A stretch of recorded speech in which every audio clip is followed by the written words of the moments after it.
lihat video tadi. Pasti nggak asing lagi kan? Oke, jadi banyak sekali faktor penyebabnya. Satu, kemungkinan karena faktor alam. Kedua, inilah pastinya. Ini adalah sampah plastik, yang dimana sampah plastik ini dibuang di sungai. Limbah-limbah pabrik dibuang di sungai, dan itu menjadi pencemari sungai.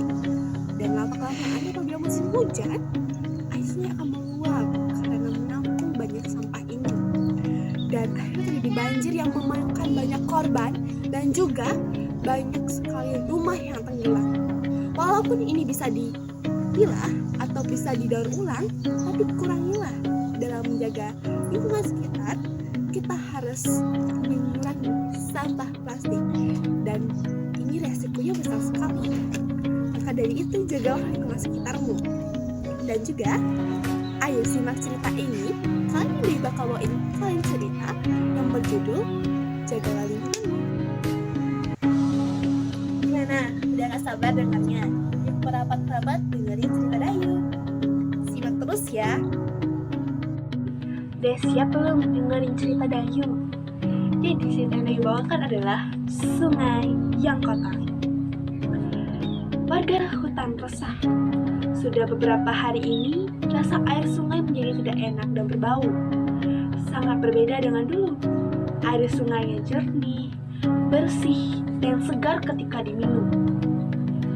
Dan warga hutan bertanya-tanya, kenapa air sungai sekarang tidak sedap rasanya? Apa penyebabnya? Setelah itu, sapi pun datang, mengatakan bahwa di ujung sungai ada sebuah tumpukan sampah. Dan akhirnya, para warga hutan pun menghadap ke sana dan melihat banyak sekali tumpukan sampah yang sangat berbau dan kotor. Siapa yang membuat sampah sebanyak itu? Pasti kamu yang akan benci. Membawa setumpuk sampah ke arah sungai. Pilih tikus. Suka membuang sampah di sungai, salah zebra. Sudah, kita semua setelah mengotori sungai, kita juga yang harus membersihkan sungai ini, kata kancil.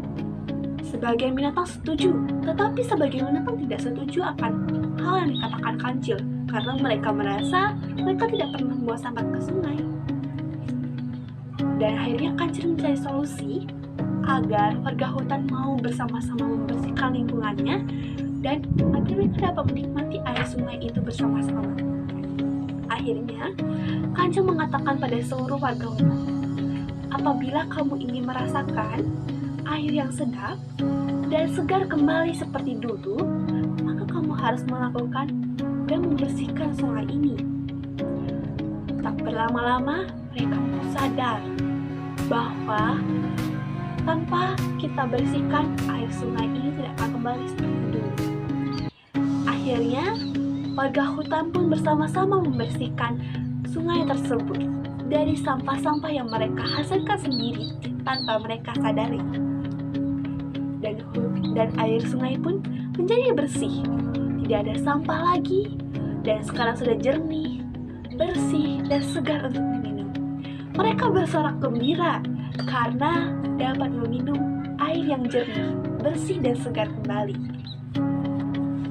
Pesan moral dari cerita tersebut adalah, bersihkan lingkungan yang kotor. Setelah bersih, jagalah lingkungan tersebut. Salah satu caranya adalah membuang sampah pada tempatnya. Terkadang cerita dongeng ini sangatlah bermanfaat bagi kita. Banyak sekali cerita-cerita yang dapat kita ambil pesannya. Tapi, hal itu tidak akan berjalan ketika kita ingin menjaga lingkungan apabila kita tidak memiliki kesadaran. Tingkatkanlah kesadaranmu dalam menjaga lingkunganmu. Sampahku, tanggung jawabku.